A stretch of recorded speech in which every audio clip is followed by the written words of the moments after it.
বিজেপির হাতে তামাক খাচ্ছেন হুমায়ুন কবির। বিজেপি কিছু পুতুলকে নামিয়েছে যা সুতো বিজেপির হাতে।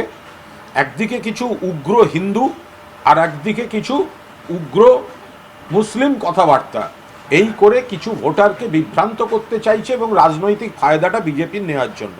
কিন্তু বাংলার মানুষ জানেন, বিজেপিকে হারাতে গেলে প্রত্যেকটা ভোট তৃণমূল কংগ্রেসের প্রার্থীদের দিতে হবে এবং বিজেপিকে হারানোর লড়াইতে যদি বিভ্রান্ত হয়ে একটা ভোটও অন্য কোথাও যায় তাহলে কিন্তু আপনারা বিজেপির পেতে রাখা ফাঁদে পা দিচ্ছেন।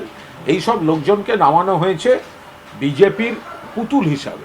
প্রথমে তো ছিল ব্রিগেডের সমাবেশ, সেটা চলে গেল বেলডাঙার একটা ছোট মাঠে বা কোথাকার একটা ওখানকার ছোট মাঠে, লোক হবে না। তারপরে ক্রমশ প্রোগ্রাম কমতে কমতে যাচ্ছে। যাত্রা যেটা বলা হচ্ছে সেটা 175 কিলোমিটার হয়ে গিয়ে 22 কিলোমিটার। কখনো টু হুইলারে একটুখানি একবার হেঁটে ছবি তুললেন। আমাকে ওদেরই ওখান থেকে একজন বলছিলেন, অ্যাকচুয়ালি ওনার সুগার বা এই মেদজনিত প্রবলেমের জন্য ডক্টর বলেছেন একটু মুভমেন্ট করতে, একটু হাঁটাহাঁটি নড়াচড়া করতে। সেই কারণে এই ধরনের একটা যাত্রা দিলে একটা ব্যক্তিগত প্রচারও হয়, আবার হাঁটাও হয়। মূলত উনি ডাক্তারের পরামর্শে এই ধরনের নড়াচড়া করছেন। ত্রিপুরার প্রাক্তন মুখ্যমন্ত্রী বিপ্লব দেব যে কথাগুলো বলেছেন, ধৈর্যের বাঁধ ভেঙে গিয়েছে, একদম ঠিক বলেছেন। সেই কারণেই তাকে মাঝপথে ত্রিপুরার মুখ্যমন্ত্রীর থেকে সরিয়ে দেওয়া হয়েছিল।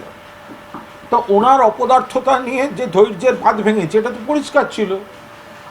মাঝপথে যে বিপ্লব দেবকে সরিয়ে দিয়েছে তিনি এসছেন বাংলায় জ্ঞান দিতে। এই জাতীয় নির্বাচন কমিশন এসআইআর নিয়ে যেভাবে অল্প সময়ের মধ্যে বিপুল কাজ চাপিয়ে দিয়ে মানুষকে হয়রান করছে, তার থেকে তার সঙ্গে আবার নানা রকম প্রবলেম হচ্ছে, সফটওয়্যারের প্রবলেম, এর প্রবলেম, তার প্রবলেম, অ্যাপে প্রবলেম, এমন সব এই তড়িঘড়ি করে চাপিয়ে দিতে গিয়ে করেছেন যে এরা বিজেপির রাজনৈতিক স্বার্থ চরিতার্থ করতে, ফলে একটা দুটো এদিক ওদিক নানা রকম প্রশ্ন শোনা যাচ্ছে। সেগুলো প্রশাসনিকভাবেই সব ঠিকঠাক করার ব্যবস্থা। অধীর চৌধুরী তিনি একটা সময় সাংসদ ছিলেন, এবার তৃতীয় হয়েছেন লোকসভায়। বহরমপুরে উনি তৃতীয় হয়েছেন। কোনো সাংসদ যখন তার নিজের কেন্দ্রে তৃতীয় হয় তাহলে ধরে নিতে হবে তার রাজনীতিকে কত গভীরভাবে সেই এলাকার মানুষ প্রত্যাখ্যান করেছেন। সেই হতাশা এবং মানসিক অবসাদ থেকে এই ধর্মীয় বিভাজনের উস্কানিমূলক কথাবার্তাগুলো বলে যাচ্ছে।